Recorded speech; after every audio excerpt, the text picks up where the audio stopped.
Assalamualaikum warahmatullahi wabarakatuh. Innal hamdalillah nahmaduhu wa nasta'inuhu wa nastahdihi wa nastaghfiruh. Wa na'udzu billahi min shururi anfusina wa min sayyiati a'malina. Man yahdihillahu fala mudilla lahu wa man yudlil fala hadiya lahu. Asyhadu an la ilaha illallah wahdahu la syarika lahu.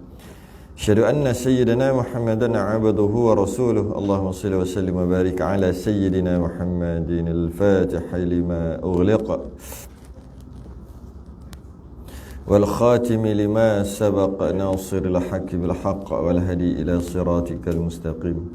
Sallallahu alaihi wa ala alihi wa ashabihi haqqa qadrihi wa miqdarihi al-'azim. Allahumma nawwir bil kitabi basari wa atliq bihi lisani yushrah bihi sadri wasta'mil bihi jasadi bihawlik wa quwwatika fa innahu la hawla wa la quwwata illa bik. Subhanaka la ilma lana illa ma 'allamtana innaka antal alimul hakim. Wa la hawla wa la quwwata illa billahil 'aliyyil 'azim. Amma ba'du. Kita sambung majmu' Thalathi Rasail.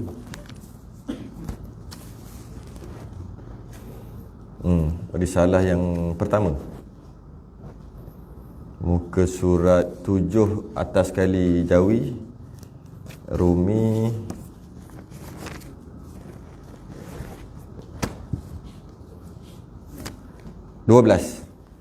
atas sekali 12 atas sekali Jawi, 7 atas sekali Rumi 12 atas sekali juga. Sambungan daripada perbahasan tentang Rasul ni. Sikit lagi sebelum masuk malaikat. Qala ma'alif rahimahullah ta'ala wa nafa'ana wa iyyakum bi'ulumihi fid darain amin ya rabbal alamin. Ketahui olehmu bahawasanya masuk pada kata kita,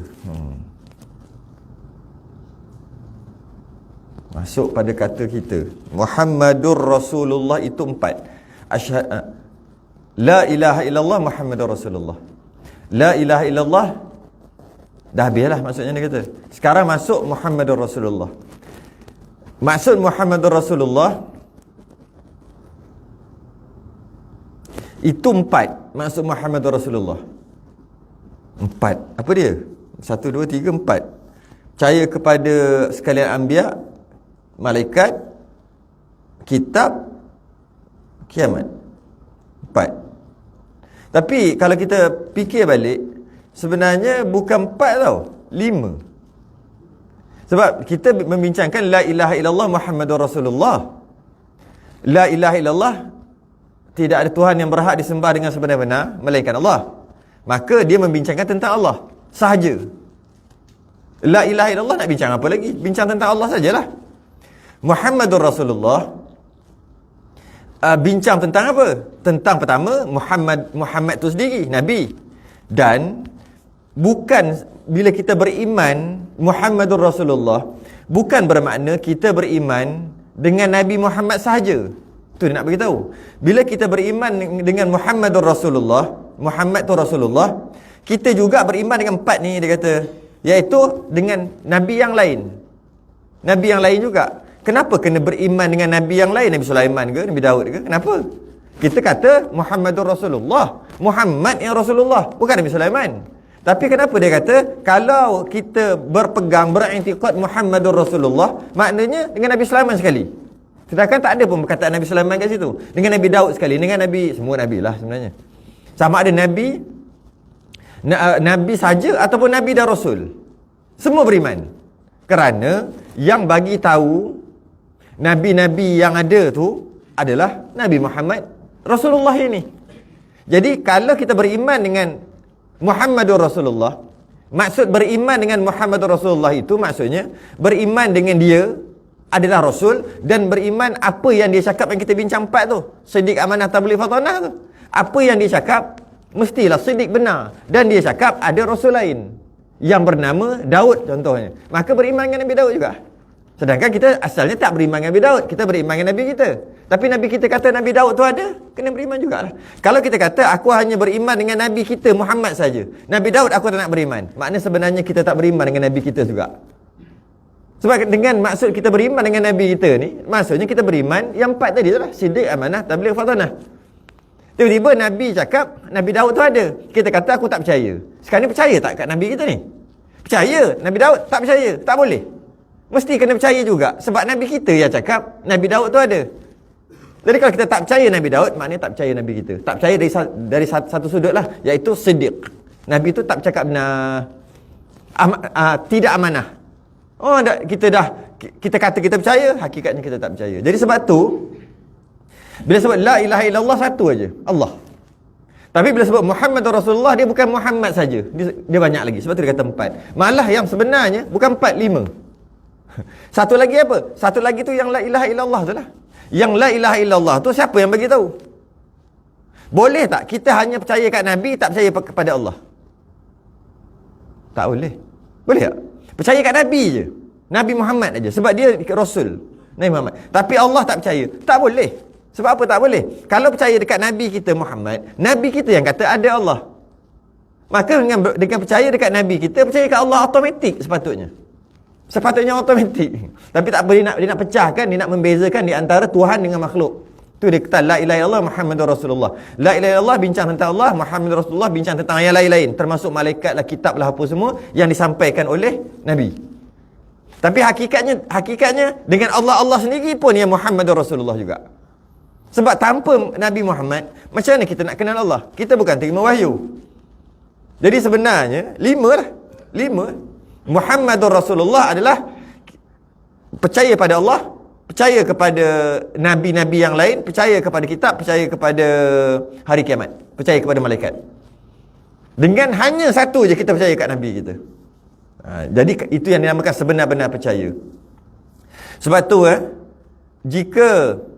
jika mazhab Maliki, jika memaki Nabi, dia maki Nabi kita ni, dia fitnah, dia hina Nabi, kemudian dia bertaubat, kita sebagai mazhab Maliki, kita sebagai orang tak boleh terima taubat dia. Sedangkan kalau dia buat jahat apa pun, berzina, merompak, bila dia bertaubat, kita yang hidup ni kita kena kata dia dah bertaubat. Bab Allah terima tak terima taubat dia tu serah ke Allah. Tapi kita kena kata dia dah baik. Kita tak boleh kata dia jahat. Kita kena kata dia baik. Sebab dia dah bertaubat. Walaupun dia maki Allah, dia cakap bukan-bukan ke Allah, kemudian dia bertaubat, kita ni yang hidup kena kata dia dah bertaubat, dia baik. Dah baik dah lah. Tapi kalau dia maki Nabi, pada mazhab Maliki, walaupun dia bertaubat, kena cakap dia jahat juga. Kena kata dia bertaubat, dia tak, bukan taubat, kena kata dia walaupun dah bertaubat, aku tetap tak iktiraf, engkau tetap juga seorang yang jahat di atas dunia. Tapi 3 mazhab yang lain kata terima juga. Cuma nak bagi tahu ada khilaf kat situ. Dengan maki Allah, kata bukan-bukan kat Allah, bila bertaubat, semua orang 4 mazhab terima taubat dia sebagai manusia. Allah serah kat Allah lah, Allah terima tidak. Sebagai manusia kena layan dia baik-baik. Walaupun dulu dia maki Allah, walaupun dia kata bukan-bukan kat Allah dulu, tetap juga kita kena kata dia dah jadi baik sebab dia telah bertaubat. Tapi kalau dia maki Nabi, 3 mazhab kata ya, macam sama juga. Bila bertaubat, kita kena kata dia baik dah lah. Kita tak boleh kata bukan-bukan kat dia lah sebab dia dah bertaubat.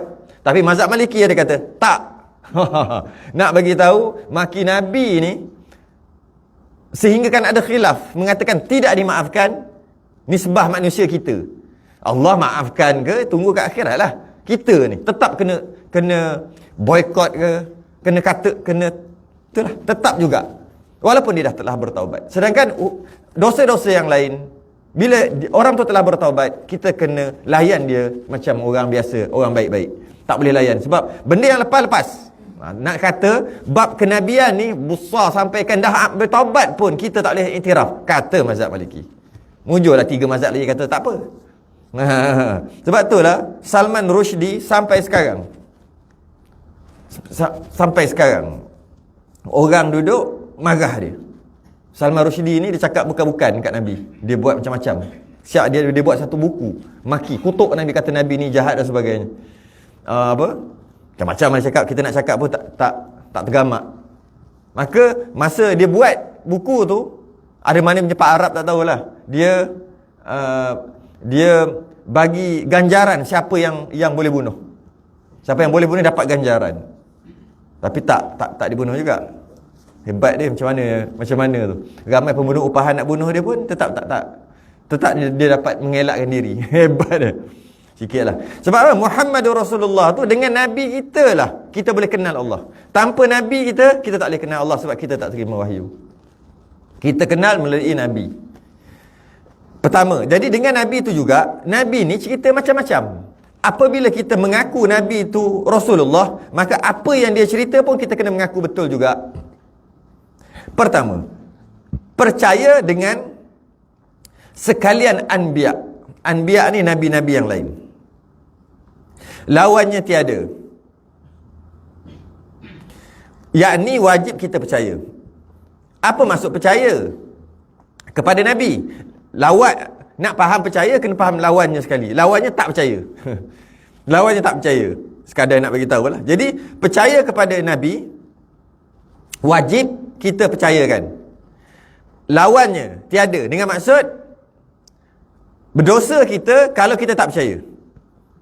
Sebab wajib tu dapat pahala kalau buat. Kalau lawannya haram berdosa. Sekalian anbiya. Bila kata sekalian maknanya ramai. Berapa ramai pun nabi-nabi yang Allah utuskan wajib kita percaya dan kita beriman. Istilah dia panggil secara ijmal, secara umum. Percaya tak kat nabi? Aku percaya. Allah utuskan berapa banyak nabi pun aku percaya. Tapi berapa? Tak tahu. Yang kata ada 300, Rasul ada 313, ada riwayat kata 314, ada riwayat kata 315 Rasul. Nabi 124 ribu riwayat tu.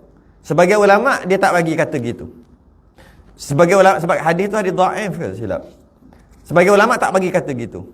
Sebagai ulama kata tak apa, kata je lah. Sebab apa yang ulama tak bagi kata?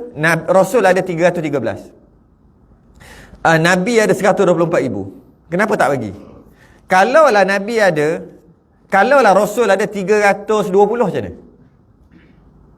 Hakikatnya Rasul yang Allah utuskan ada 320. Kita beriman dengan 315 je. Kita beriman, kena semua beriman dengan mana-mana Nabi dan Rasul yang Allah utuskan secara umum, berapa banyak mana pun. Tiba-tiba kita letak 315. Dan hadis tu pula tak apa nak kuat sangat. Maka sebahagian ulama lah, sebahagian je, dia kata tak boleh kata lah. Jangan kata beriman dengan 313. Habis beriman dengan berapa Rasul? Banyak mana yang Allah utuskan. Berapa banyak Nabi? Banyak mana yang Allah, beratus-ratus ribu juta sekalipun yang Allah utuskan, aku beriman semua. 124 ribu ke? Tak tahu. Lebih selamat dia kata. Tapi macam mana pun sebagai ulama kata, alah ada hadis martabat dhaif pun hadis juga. Dhaif boleh pakai kan. Jadi 124 ribu. Bukan kita menolak kalau ada Nabi dan 125 ribu. Bukan bermaksud kita nak menolak yang 1 ribu. Kita cuma kata angka dia 124 ribu lah. 313 lah. Kalau ada 315 aku beriman juga. 320 pun aku beriman juga. Tapi dah ada angka 313, beriman aja lah. Bukan bermakna kalau ada 320 aku tolak yang 5 lagi. Betul juga. Mana-mana boleh lah. Kerana dalam Quran sendiri katanya, dalam Quran sendiri kata ada nabi yang tak dicerita. Walaqad arsalna rusulan min qablika minhum man qasasna 'alaika wa minhum man lam naqsus 'alaika. Surah apa tu? Sesungguhnya kami utuskan rasul sebelum kamu, ada yang kami cerita dan ada yang kami tak cerita. Jadi bimbang takut bila kita tentukan angka, menyebabkan kita seolah-olah menolak yang lain, seolah-olah aja. Tapi tak apa, ada khilaf kat situ. Kan banyak cerita tentang Rasul kan, tentang Nabi kan. Dalam surah Yasin pun ada cerita, tapi tak tahu Nabi apa. Datang seorang Nabi dakwah, lepas tu kena bunuh. Didatangkan seorang lagi. Kalau baca surah Yasin tu jumpa lah tu. Ayatnya lupa dah. Kat mana ayatnya? Baca selalu sangat. Mana satu tu? Ada. Kalau saya baca ayat tu ingat lah. Ada dia utuskan satu Rasul, kemudian dibunuh Rasul. Ditangkap ke dibunuh. Diutus lagi. Nabi apa tu? Tak tahu. Tak diceritakan. Tapi ada lah. Luqmanul Hakim, ada yang kata dia adalah Nabi, ada kata dia adalah seorang lelaki. Imran, kan surah Ali Imran, ada yang kata Nabi. Jadi kita tak perlu tentukan berapa-apa lah, cuma tu. Sekalian Anbiya. Dan kita, sambung lagi, dan kita yakinkan, hendaklah kita berpegang i'tiqad, yakin bahawasanya adalah sekalian Nabi itu manusia. Nombor satu, first sekali, Nabi itu manusia. Kenapa awal-awal dia kata Nabi itu manusia? Ada orang salah faham, dia kata Nabi itu Tuhan. Malah bilion orang kata Nabi itu Tuhan. Kata dia salah faham, dia mengatakan Nabi Isa itu Tuhan. Bilion. Oh, bukan sikit-sikit, bilion orang. Nasrani lah, Kristian. Kan dia kata Nabi Isa tu anak Tuhan. Dia kata Maryam tu isteri Tuhan. Tu manusia. Jadi kita tak boleh nak menolak, kita kena kata juga Nabi tu manusia, kena kata gitu dulu. Walaupun logik kita kata Nabi memanglah manusia, tak ada memang bilion orang percaya Nabi itu Tuhan. Jangan kita kata kita sebab kita hidup dalam masyarakat kita, maka kita kata lah dah Nabi mestilah manusia. Kita sebab hidup dalam masyarakat ni. Kalaulah kita luaskan sikit pencarian kita, bilion orang kata makhluk tu, Nabi itu adalah Tuhan. Yahudi kata Nabi Uzair Tuhan. Nabi Uzair, Nabi yang diutuskan dekat Bani Israel, kemudian dia mati, setelah 100 tahun dia hidup balik. Maka Yahudi kata tu anak Tuhan. Yahudi pun ada juga, orang tak perasan. Yahudi pun ada juga, macam Nasrani juga.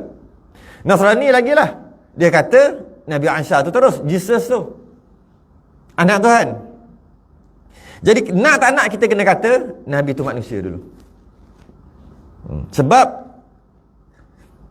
dengan kita membesarkan Nabi, bimbang takut besar tu sampai jadi Tuhan.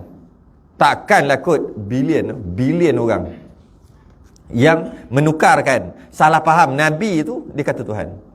Cuma qul innama ana basyarum mithlukum, katakanlah wahai Muhammad, sesungguhnya aku bashar seperti kamu. Bashar ni manusia. Sebab tu Nabi Adam dia panggil Abul Bashar. Nabi Adam, dia punya gelaran Abul Bashar. Abu tu bapa, ayah.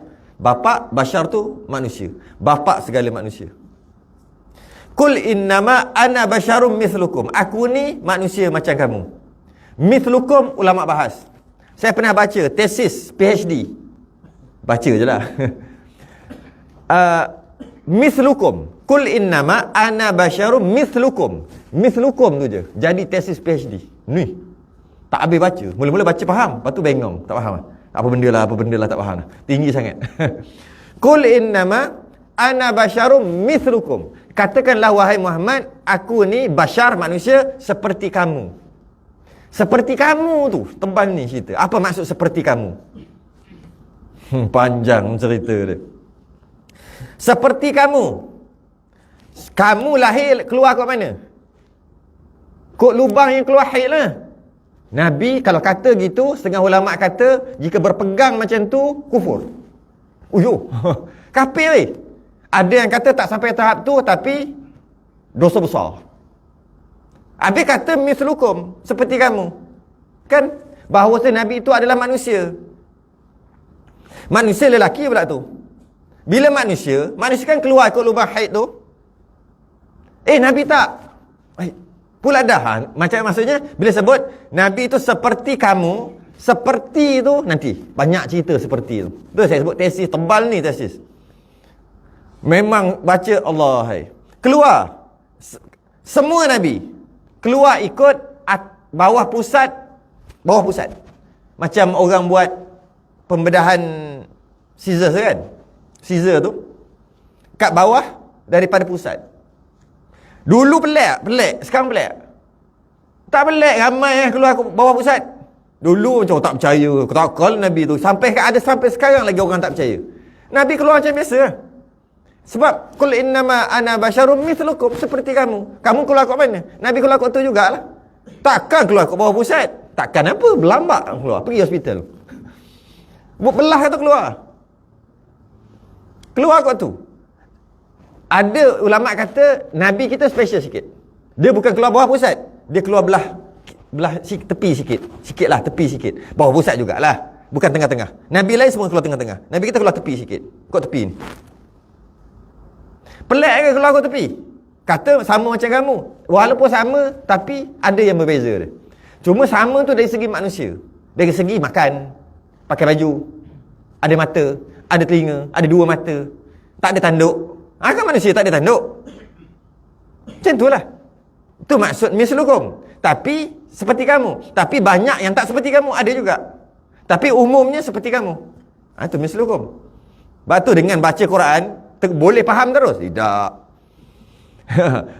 Saya pernah baca tesis juga. Cerita ba dekat ayat wudu. Ya ayyuhallazina amanu idza kuntum illa shalah faghsilu wujuhakum wa aydiyakum ilal marafiq. Wahai orang beriman, jika kamu nak sembahyang, basuh muka dan basuhlah tangan sampai ke siku. Wamsahu bi ru'usikum wa arjulakum ilal ka'bain. Wamsahu, dan sapulah bi ru'usikum, kepala kamu, wa arjulakum, dan kaki hingga buku lali. Wamsahu bi ru'usikum. Wamsahu, dan sapulah bi ru'usikum, ba tu, bi baris bawah, ba baris bawah, bi ru'usikum, sebahagian. Apa? Ba lah, sebahagian daripada kepala kamu. Ba je jadi tesis tebal ni. Ba je. Maksud sebahagian tu apa? Ba je. Maksud Syafi'i kata sebahagian apa? Ni kan, cek. Maksud lain? Lain, tak boleh, bukan ni, sebahagian ni. Maksud lain? Ke depan lagi. Maksud lain, 1/4. Maksud lain, besar ubun, besar tak tangan. Ba je. Ba je. Tu lagi lah. Pening baca. Mula-mula je faham. Suku je faham. Masuk tengah tak faham dah. Dia bahas bab nahwu, dia bahas bab sarah, dia bahas bab macam-macam. Sebab tu baca Quran ni bukan boleh faham gitu. Maka mana boleh faham. Sama macam kamu. Bila kata sama macam kamu, keluar lahir macam kamu? Tidak. Dia ada kata Nabi lahir dah bersunat. Jadi pelik. Tak pelik pun. Keluar ke bawah pusat. Tak pelik pun. Lepas tu bertangkuk balik. Lepas keluar tu bertangkuk balik. Dulu kan jahit. Kan? Dulu lepas keluar jahit. Sekarang tak jahit dah. Dia gam je. Istilah panggil gam lah. Apa dia panggil? Dia, itulah. Gam lah, senang mudah kata. Dia tak gitu je. Lepas tu lekat dah. Dia gam je. Kalaulah teknologi manusia boleh, tak ada masalah lah. Jibril ada. Jibril tu ketua segala doktor. Adakah doktor boleh belah dada tanpa bius? Doktor Jibril je boleh. Belah dada, buat keluar jantung, duk tanpa bius. Doktor mana boleh buat? Lepas tu belah jantung lagi. Lepas tu ambil, cuci, tutup balik, jahit. Bukan jahit lah, gam balik. Tu Nabi kita. Berapa kali bukan sekali. Masa umur berapa tahun lah? 5-6 tahun sekali. Masa ada lagi, masa sebelum Isra Mi'raj sekali, dia belah dada. Siapa? Dr. Jibril dengan pembantunya Mikail. Dr. Mikail. Kita kena cakap gitu baru terasa. Baru terasa. Tak pelik pun. Keluar gitu. Keluar. Tak pelik. Walaupun mislukum. Apa lagi mislukum? Sebab manusia ni nak faham manusia. Dan kita yakinkan bahawa adalah sekalian Nabi itu manusia. Bukan Nabi kita je ni, semua sama. Yang keluar ikut bawah pusat tadi. Semua sama. Malah Nabi tak ada najis. Kata sama macam kamu, kita taik penuh. Keluar habis. Setiap-tiap hari keluar najis. Nabi tak keluar. Habis dia keluar fudalat. Lebihan. Bau wangi. Pelik? Tak pelik. Sama ke? Tak sama. Tadi kata sama. Macam manusia. Macam manusia nisbah berkahwin, ada anak. Kalau anak mati menangis. Lepas tu lapar makan. Itulah. Kena panah berdarah. Tu nisbah manusia. Tapi yang tak sama, berlambak lagi. Kena ngaji je. Cukup setakat tu. Kalau nak kira panjang ni bab mislukum aja. Sebab mislukum saya baca tu banyak sangat. Bolehlah dalam 3-4 bulan nak bahas mislukum. Jadi kita stop kat situ dulu. Nak cerita walaupun mislukum sama macam kamu, tapi ada yang tak sama. Sebab apa tak sama? Kenapa? Biarlah Nabi tu sama sepenuhnya macam kita. Sebab seterusnya, yuha. Qul innama ana basyarum mithlukum. Sesungguhnya aku ni manusia seperti kamu. Yuha, bezanya yuha. Aku diterima wahyu. Tu manusia yang diwahikan. Wahyu tu diwahyukan Allah. Yang diwahikan Allah Ta'ala. Itu ayat Quran tu asal tu, terjemahan dia. Yuha ilayya annama ilahukum ilahu wahid. Bahawasanya aku ni diwahyukan. Aku ni diwahyukan. Mana aku ni terima wahyu. Nak terima wahyu yang suci, kalamullah, dia tak boleh biasa-biasa. Dia kena special. Itu yang Nabi tu special. Banyaklah special, kita akan bahas nanti.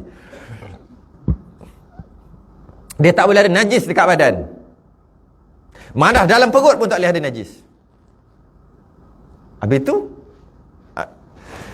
Nabi buang air apa semua tu, itu rupa je macam najis. Kita biasa dengar kan, ada orang minum darah Nabi. Biasa kita dengar cerita tu, kita bayang macam darah kita.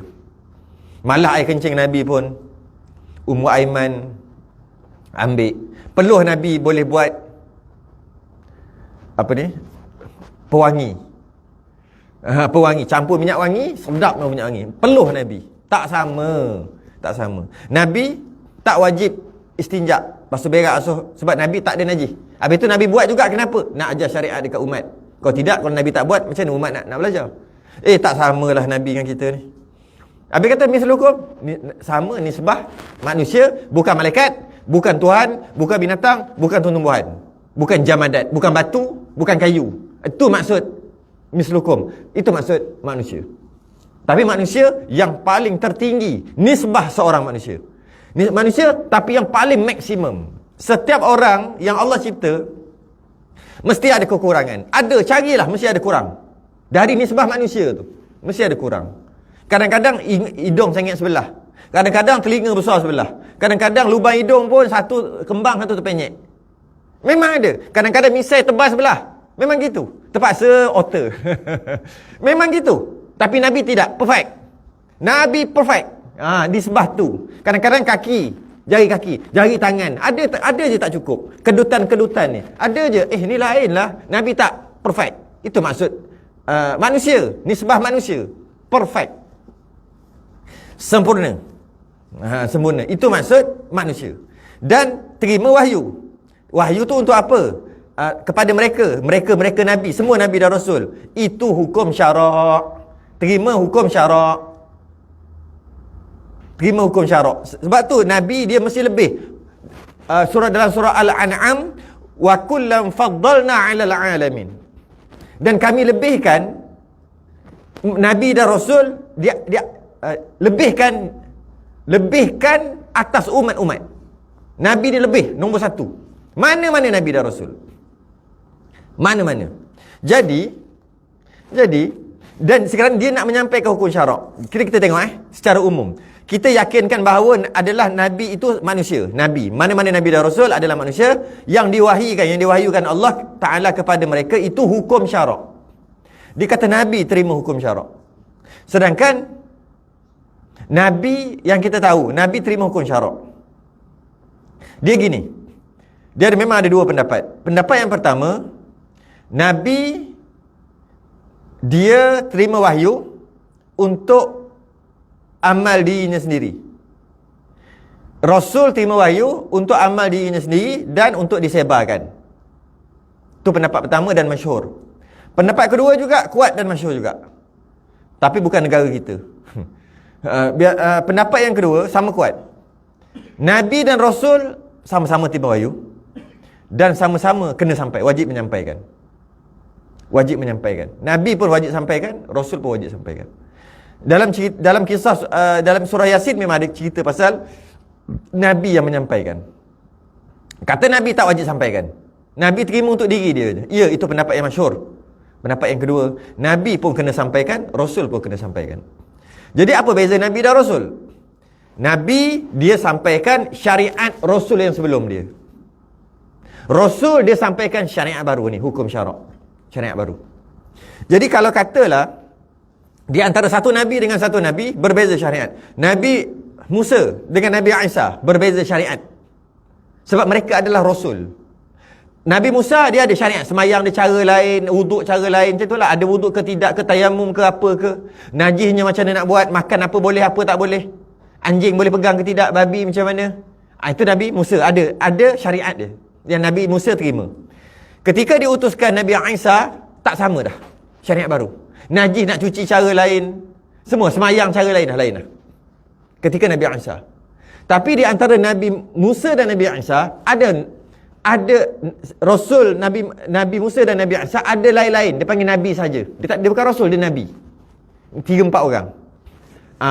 Nabi ni dia kena ikut syariat Nabi Musa. Nabi Musa dah wafat. Ada Nabi yang diutuskan, Nabi yang lain, dia kena ikut syariat Nabi Musa. Kemudian diutuskan lagi Nabi yang lain, dia kena ikut syariat Nabi Musa. Sehinggalah Nabi Isa. Nabi Isa diutuskan, Nabi lain, lepas Nabi Isa diutuskan, maka syariat baru. Kemudian lepas pada tu, tak ada, kalau ada Nabi lain, Nabi ni kena ikut syariat Nabi Isa. Jadi Nabi, dia ikut syariat Rasul yang terakhir, Rasul yang sebelum dia. Tapi Rasul bawa syariat baru. Jadi sebab itulah Nabi Isa nanti dia akan turun, dia akan ikut syariat Nabi kita. Dia bukan ikut syariat dia ikut syariat Nabi kita, Nabi Isa nanti. Itu pendapat yang kuat juga. Jadi logik tak? Nabi tak disuruh untuk menyampaikan. Logik tak? Boleh aja. Cuba kita fikir. Kita umat yang disuruh untuk menyampaikan kan? Mesti. Amal ma'ruf nahi munkar tu menyampaikan. Mesti ada sebahagian daripada kita menyampaikan. Tak ada orang menyampaikan, berdosa semua orang. Fardu kifayah. Menyebarkan Islam. Mesti ada fardu kifayah. Mana-mana golongan kita, mesti ada sebahagian golongan yang menyampaikan agama. Menyampaikan kepada orang kafir, mesti kena ada. Menyebarkan Islam. Jika semua tak ada orang sebar Islam, semua berdosa. Fardu kifayah. Logik Kita ni bukan Nabi, bukan Rasul. Wajib menyampaikan. Tiba-tiba Nabi tak wajib sampai.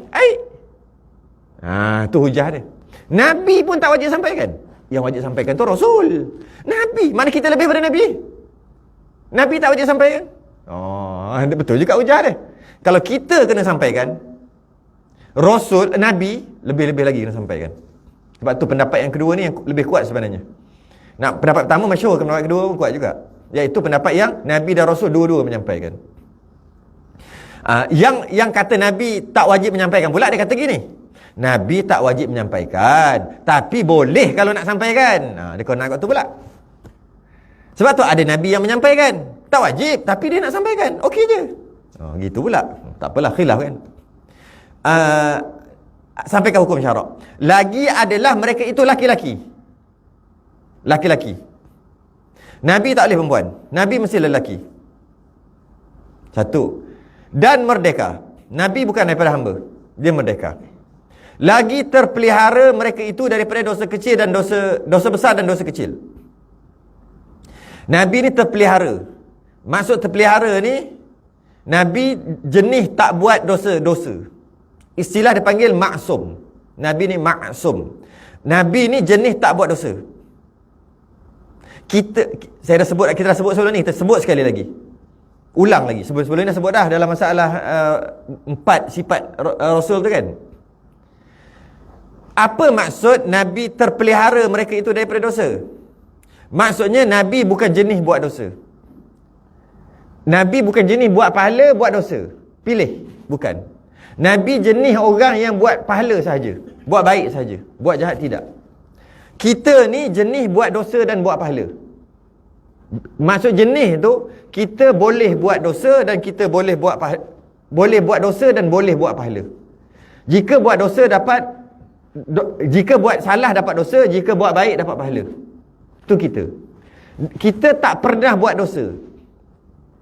Walaupun kita tak pernah buat dosa, kita tak pernah buat dosa. Dalam masa yang sama, kita mampu untuk buat dosa. Kita boleh aja buat dosa, tapi kita tak buat dosa. Rasul tak macam tu. Rasul memang jenis tak buat dosa.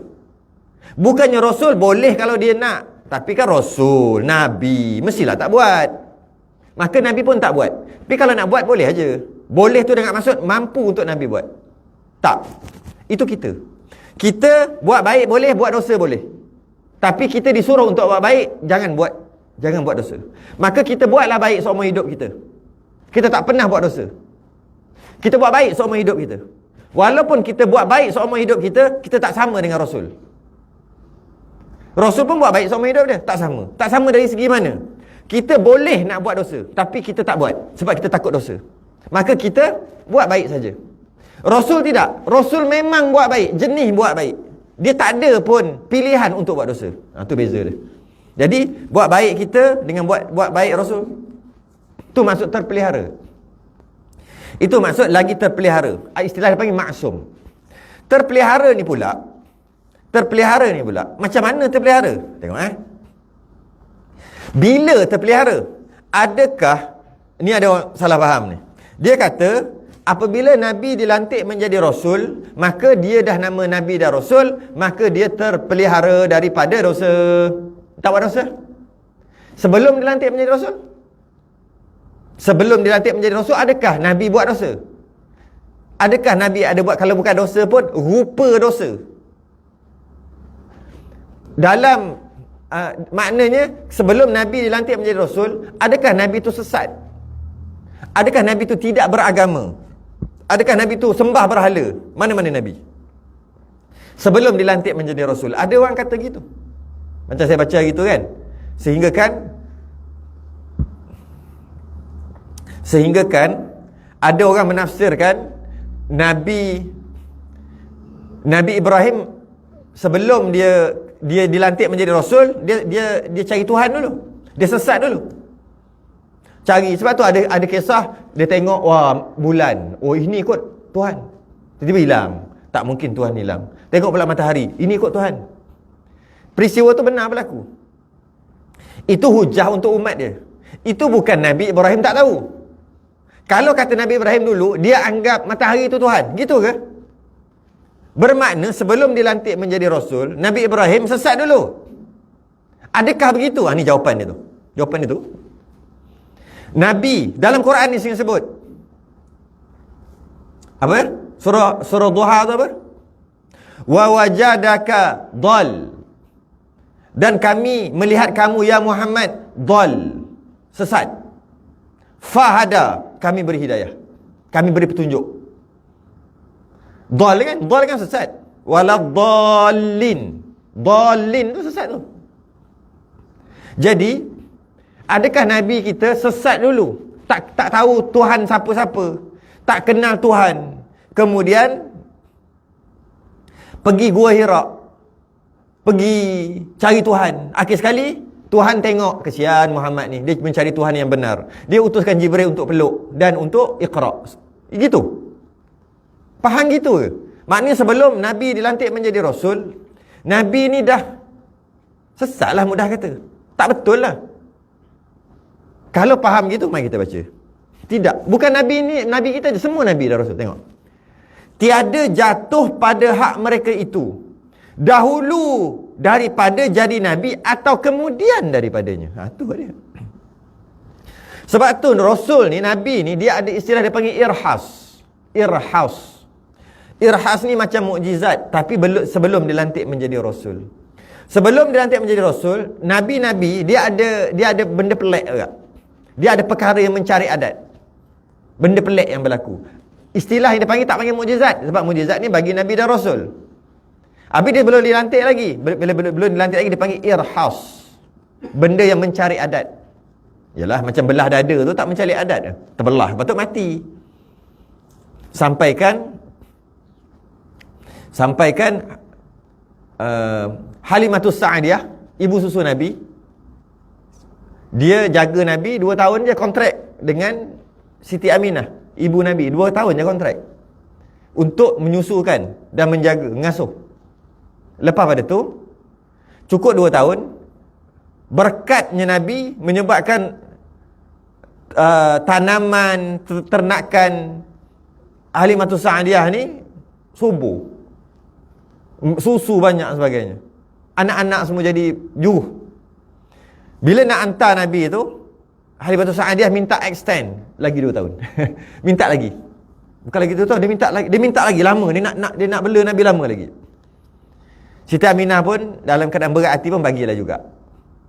Sehingga Nabi duduk balik dengan mak dia. Kenapa Nabi duduk balik dengan mak dia? Lepas tu tak sampai 3 bulan dah meninggal pula mak dia, kan? Kenapa Halimatus Sa'diyah hantar dekat Siti Aminah, sedangkan pada awalnya dia nak bela terus Nabi ni? Kerana pada umur lebih kurang 5 tahun 6 tahun duduk dengan Halimatus Sa'diyah, anak-anak Halimatus Sa'diyah ni kawan-kawan Nabi, duduk tengah main-main, lari-lari ke main-main. Anak dia nampak Nabi kena tangkap. Lepas tu kena belah dada, kena torek belah dada. Anak-anak ni berlari balik. Dia kata kat mak, Muhammad dah mati, kena bunuh. Tak menyirap darah, agak-agak menyirap pak. Darah hilang, pucat. Mati kena bunuh. Lepas tu cari, akhir sekali jumpa. Tengok memang ada kesan operation. Lepas pada tu, rupanya malaikat adalah kes malaikat tadilah. Lepas pada tu, Halimatus Sa'diyah kata, aku dah perasaan tu dah ada, tak berani. Tu dia hantar dekat maknya balik. Ambil lah balik. Kenapa bagi balik ni? Sebelum ni bersungguh nak sampai besar lah, nak bela sampai ke besar lah. Dia bercerita peristiwa tu. Siti Aminah tak pelik langsung pun. Ya ke? Ambillah anak aku. Tak ada. Sebab apa? Ketika dalam kandungan, malaikat datang dan sebagainya, benda pelik dah berlaku dah. Ketika melahirkan, benda pelik dah berlaku. Ialah keluar kat tepi, tak pelik. Jadi tiba-tiba kata macam tu, tak pelik langsung pun. Tak pelik langsung. Jadi sebelum mana-mana Nabi dan Rasul dilantik menjadi Nabi dan Rasul, dia ada benda pelik. Benda pelik berlaku. Dan dosa tu, dosa kecil, dosa besar, sebelum dilantik menjadi Rasul sekalipun, memang telah terjaga. Itu dia kata, tiada jatuh pada hak mereka itu. Hak apa? Hak apa? Mari kita tengok hak apa. Hak wahyu. Diterima wahyu. Tapi bukan terima wahyu sebagai wahyu yang kita kata wahyu. Malaikat datang, bercakap, ilham dan sebagainya. Terima. Sebelum dilantik menjadi Nabi dan Rasul. Mana-mana Nabi dan Rasul. Kemudian, lelaki. Yang lelaki kekal lelaki lah. Kemudian merdeka. Tak ada mana-mana Nabi yang asalnya hamba, kemudian dimerdekakan jadi Nabi Rasul. Tak ada. Kemudian terpelihara daripada dosa kecil dan dosa besar. Daripada kecil lagi. Tak buat dosa kecil, tak buat dosa besar. Jadi, dan apa sifat-sifat Nabi? Siddiq, amanah, tabligh, fatanah. 4 ni dah ada dekat Nabi sebelum dilantik menjadi Rasul lagi. Dah ada dah siap-siap. Sebab tu dia kata, tiada jatuh pada hak mereka itu. Hak mereka, Nabi dan Rasul, dia ada hak dia. Antara haknya dia terpelihara daripada dosa. Antara haknya dia siddiq, amanah, tabligh, fatanah. Cerdik. Jadi sebelum dilantik menjadi Rasul, dah cerdik dah. Tak ada, mula-mula bodoh. Tak apa, blur-blur gitu aja. Kemudian bila dilantik menjadi Rasul, jadi cerdik. Tak ada gitu. Kita kena pegang macam tu. Malah Nabi, mana-mana Nabi dan Rasul tak pernah ada rekod buruk pun. Nabi ada kes lama. Bila cek dalam polis tu ada kes lama, tak ada. Nabi tak ada gitu. Dulu Nabi jahat, curi buah kelapa orang, curi buah tamar orang. Bila lantik menjadi Rasul, baru baik. Tak ada. Tak ada. Apa saja. Dulu Nabi kaki joget. Kemudian lepas lantik menjadi Rasul, jadi orang baik. Tak ada. Tak ada Nabi gitu. Apa sahaja. Apa sahaja dosa, Nabi tak buat sebelum tu lagi. Tidak. Jangan kita salah faham macam tu. Sebab ini akidah. Kalau kita faham dulu Nabi buat dosa, kemudian Nabi dilantik, mana-mana Nabi ni dilantik menjadi Rasul, barulah dia tak buat dosa, maka akidah kita tu, akidah kita tak sempurna tu. Kita faham macam mana? Nabi ni Allah pilih dengan maksud pada satu zaman Nabi, Allah pun tengok siapa yang paling baik. Oh, Ayub baiknya Ayub ni, bagus Ayub ni.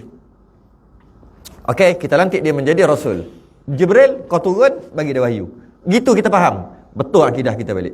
Takut mati dalam keadaan gitu, takut kena seksa. Macam tu ke Allah pilih Rasul?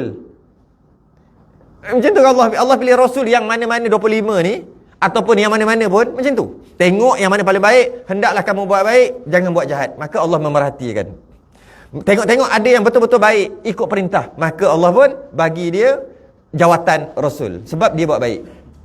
Kalau kita faham gitu, kita bukan menafikan Rasul Nabi aja, kita menafikan sifat ilmu Allah lagi. Allah Maha mengetahui kan? Takkan Allah tak tahu? Kena tengok dulu. Tengok dulu, oh yang ini rupanya nama siapa ni? Muhammad. Okey. Ini yang terakhir lah. Ni last lah, ni last. Gitu ke? Sebelum tu tak tahu. Kalau kita faham gitu, betul akidah balik. Bimbang, takut mati, pegang akidah gitu. Allah, takut Nabi tak ngaku umat. Bimbang sangat. Jadi Nabi ni, dia sebelum dilantik, mana-mana Nabi sebelum dia menjadi Nabi dan Rasul, dia tak pernah buat dosa. Istilah dipanggil ma'sum, terpelihara. Satu lagi mahfuz. Sebelum dilantik menjadi Rasul, ma'sum juga. Istilah mahfuz ni istilah selain daripada Nabi yang Allah pelihara. Dia panggil mahfuz. Jadi Nabi ni, Allah jaga, dia tak akan buat satu perkara yang tidak selayaknya bagi Nabi dan Rasul, walaupun dia belum jadi Nabi lagi. Okey, Nabi dan Rasul tak ada telanjang masa kecil, tak ada. Nampak? Allah jaga sejak kecil. Tak ada buat dosa, tak ada buat jahat, tak ada bercampur dengan orang-orang jahat, tak ada mencuri, merompak, berzina, semua tak ada. Sebelum dilantik menjadi Rasul, tak ada Nabi gitu. Daripada awal lagi, daripada lahir-lahir lagi, tak buat dosa dah. Tak buat dosa. Istilah ini panggil maksum. Macam mana Allah pelihara malaikat. Malaikat ni dicipta terus maksum. Macam tu juga Nabi. Dilahirkan terus maksum, terus dipelihara. Kalau tak nak panggil maksum pun boleh panggil mahfuz, iaitu Allah pelihara. Sehingga dilantik menjadi Rasul, baru maksum. Sama je benda tu sebenarnya. Semua tegahan yang nanti Rasul tu akan kata tak boleh buat. Sekarang ni dia kecil lagi, baru umur 7, 8, 9, 10, 11, 12 tahun.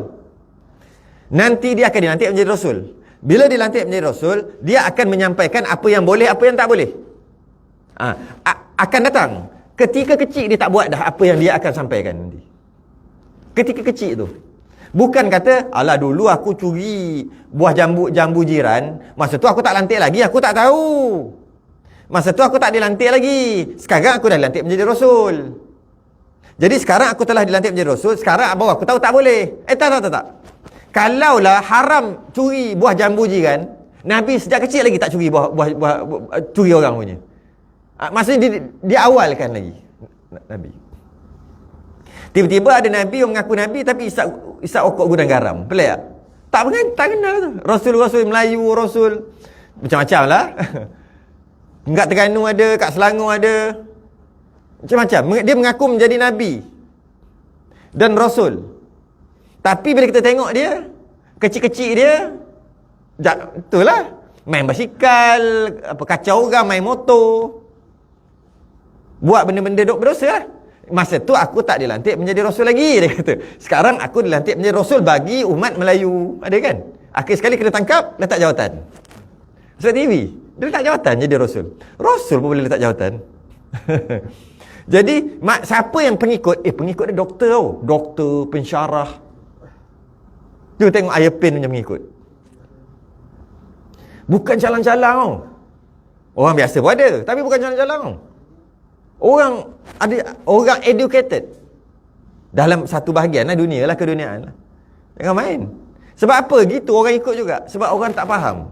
Bila kata Rasul, Allah jaga sejak kecil. Kalau kata siapa mengaku Rasul, boleh ngaku lah. Aku nak tengok kau kecil-kecil macam mana. Kecil-kecil pun jahat. Rasul, Nabi dan Rasul kecil-kecil dah baik dah. Sebab apa jadi gitu?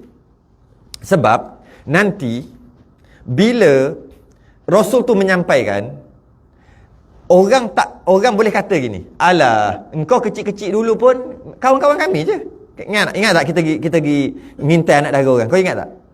Masa umur kita belas-belasan. Kau ingat tak? Sekarang bila umur kau dah 40, kau mengaku jadi Rasul, nak tunjuk baik pula. Dulu kau sama macam kami. Takut orang kata gitu. Maka Allah jaga daripada kecil. Bila Nabi menyampaikan, Rasul menyampaikan, orang yang dengar dia tak boleh tolak. Bahasa dia panggil apa? Tak boleh tek. Tek lah. Tani kata tak boleh tek. Tek pun tak boleh. Nak tek kat mana? Nak cari kelemahan tu tak boleh. Nak cari kelemahan kat mana? Engkau tu aku tak nak beriman dengan kau. Sebab apa? Telinga kau besar sebelah. Tak boleh. Sebab telinga Nabi sama. Dia cantik pula tu. Kita nak kata apa? Aku tak nak beriman dengan kau. Sebab engkau dulu sama macam kami. Jahat juga. Tak boleh. Aku tak nak beriman dengan kau. Sebab mak engkau, ayah engkau dulu mak ayah engkau jahat, bukan baik. Bolehlah walaupun mak ayah yang jahat, tapi boleh jadi alasan. Nabi tidak. Tak ada benda tu. Nak kata mak ayah yang terhebat. Nak kata keturunan terhebat. Tak boleh. Nak cari kat mana? Nak cari kelemahan tak boleh. Dari sekecil-kecil kelemahan pun tak boleh. Kecil nak carilah apa. Walaupun benda yang tak apa-apa pun tak boleh. Tak nak beriman dengan kau sebab kau hitam. Tak boleh sebab Nabi tak hitam. Tak boleh. Kalau benda-benda simple, benda-benda tubuh badan, benda-benda kecil pun tak boleh tolak, benda-benda besar lagi tak boleh tolak. Engkau kecil dulu gini. Engkau kencing kau hancing. Sebab tu aku tak nak beriman. Tak boleh sebab wangi kencing dia. Macam mana? Nak tolak mana? Sebab tu orang yang tak beriman dengan mana-mana Nabi ni, dia layak untuk neraka. Sebab tu kalau kita fikir kan, kita mana tahu yang benar. Nabi tu sampaikan. Boleh jadi orang yang menyampaikan tu betul, boleh jadi dia tu betul, boleh jadi dia salah. Jadi tak boleh salahkan kami, tak boleh huban kami ke dalam neraka sebab kami kafir. Sebab tak boleh. Macam mana kita nak tahu? Semua orang boleh mengaku kalau dia bagi alasan macam tu. Nabi tak boleh. Tak boleh kita nak tag mana-mana pun tak boleh. Nak cakap apa? Tak boleh. Tanah ketiak kau bau busuk. Tak boleh. Wangi ketiak. Macam mana? Nak cari apa? Nak cari apa? Nak cakap muka bodoh, lawa. Nak cakap apa? Tak boleh. Maka kerana itu layak tak dia masuk neraka? Layaklah orang kafir. Nak kata hebatnya mana-mana Nabi dan Rasul. Malah kita tengok cerita-cerita yang kita dengar, cerita-cerita yang masyhur. Pesta keramaian, ramai orang pergi dekat satu pinggir Mekah. Nabi kita nak pergi juga, tapi Nabi kita tertidur kat bawah pokok kan. 2-3 kali terus terjaga. Tengok tak habis lagi, nak pergi lagi, tertidur balik. Allah jaga. Kalau Nabi pergi tu, waktu tu pergi, jadi point. Bila Nabi larang, tak boleh ni, joget-joget macam ni tak boleh. Alah, dulu masa kau umur belasan hari tu kau pergi, cukup dah, orang tak terima dah. Tak boleh nak tolak Nabi. Tak boleh.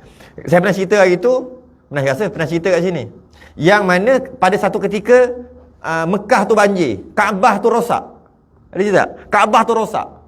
Bila rosak, Kaabah ni sejak zaman Nabi Ibrahim. Ada riwayat yang katakan sejak zaman Nabi Adam lagi. Kemudian runtuh, musnah ketika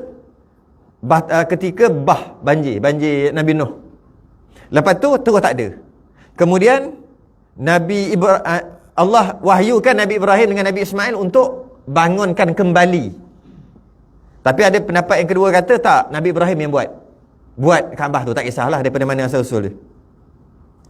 Bila buat, dan ketika zaman Nabi Ibrahim lagi, Kaabah tu semua dihormati. Semua orang hormati daripada zaman Nabi Ibrahim. Zaman Bani Israel, semua Kaabah adalah dihormati. Kaabah. Hormatnya sehingga itu adalah tempat rumah suci. Sebab tu ketika sebelum Nabi lantik menjadi Rasul lah, siapa nak tawaf sebelum zaman Nabi ni, zaman Nabi dah, tapi belum lantik menjadi Rasul lagi, siapa nak tawaf kena telanjang tau. Datang dengan baju, kemudian nak tawaf kena buka baju semua. Siapa nak tawaf telanjang boleh. Sebab apa? Telanjang. Dan geng-geng Abu Lahab, Abu Jahal yang tukar ambil untung lagi, tengok ada duit, ada apa. Boleh ambil. Kenapa kena telanjang? Sebab baju dan seluar tu, adakah yakin daripada duit dibuat daripada duit halal? Kau tak yakin, maka kau nak tawaf ni suci ni, Kaabah tu suci. Jadi sebab tu kena telanjang. Itu diorang pandai, musyrikin Mekah pandai dia buat gitu. Sebab tu Abu Jahal dia tak setuju dengan Nabi. Sebab bisnes dia tu banyak tu dapat. Dah lah dapat banyak tu. Dan tak boleh ambil dah baju tu. Telanjang terus. Dia kena bawa baju lain. Telanjang terus. Maknanya Kaabah ni dihormati.